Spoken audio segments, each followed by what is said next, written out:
Well, I don't think any of us saw it coming, but there's officially another expansion for Age of Empires 2 coming out in a little over a month from now on January 26th. Like a lot of people, I assume that Last Cons would be the final expansion, especially one to add new civilizations, but this one has 2 new civs. Also surprising to me is that it has a Mediterranean theme, which is interesting because I feel like European civilizations are already well represented. The first new civilization is the Burgundians, who are a cavalry civ.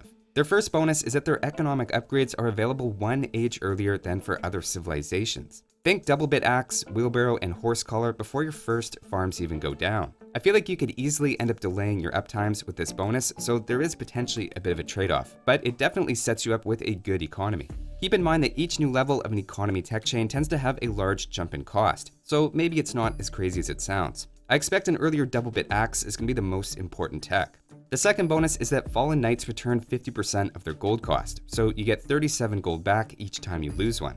That seems very strong to me, but maybe I just throw away my knights a lot. It's not quite as good as a 50% cheaper gold cost on knights would be, since you have to be able to afford the knight at full cost initially, but in mid-Castle Age this sounds very strong. As part of their cavalry identity, they also have a cavalry unique unit that can apparently charge its attack stat. There's nothing like that in the game already, and I assume that just means they do better in small, quick engagements than in more drawn-out long ones. They also have a second unique unit called Flemish Pikemen, which are unlocked by a unique tech that turns all of your villagers into them through a revolution. It's a very Age of Empires 3 themed bonus, as that game has a basically identical mechanic, and sounds like a way to go all in and finish off an opponent or make one big last stand.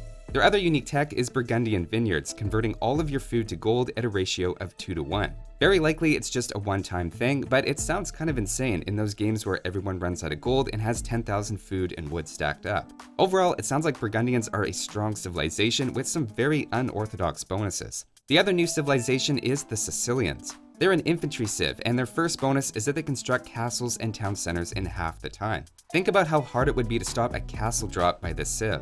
Their land units also absorb 33% of incoming bonus damage, similar to being uphill. Even without the uphill attack bonus, this one's still pretty crazy, though keep in mind this only applies to bonus damage. Right away, it's going to make Sicilian units a lot more difficult to counter. Archers are going to be better against skirmishers and knights against pikes. You get the idea. The Sicilians also get +1 carry capacity for farmers with each farming upgrade, which is a solid farming boost. Heavy plow already has this effect, and it does noticeably improve farmers' gather rate. They also have a unique building called the Donjon, which trains their unique unit, sergeants.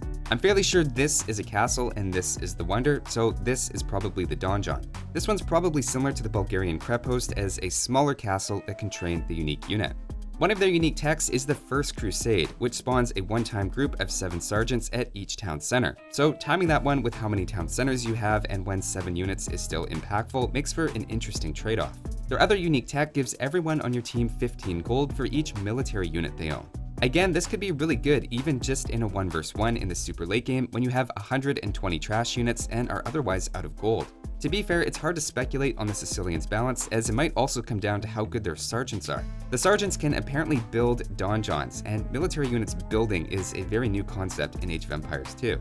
The expansion is also adding 3 campaigns, one for the Britons, one for the Bulgarians, and another for the Sicilians. The expansion is a bit smaller than ones in the past with just 2 civilizations, and correspondingly is cheaper at $10 to pre-order. I'm hoping it's similar to HD, where if you owned African kingdoms and another player didn't, then you could still play together, but it does bring up the issue of how well balanced these civilizations are. I don't think anyone wants Age of Empires to turn into a pay-to-win situation, where paying $10 gets you units that take a third less damage or Dark Age double bit axe. Especially in really long 1 vs 1s where both sides run out of gold, my impression is both of these civs have a large-scale way to generate more. Of course, we're not seeing the cost of units and techs or the tech tree at all. So those are my first impressions of the newly announced expansion. I'd be curious to see what you guys think of the new civs as well. Thanks for watching, and I'll see you next time.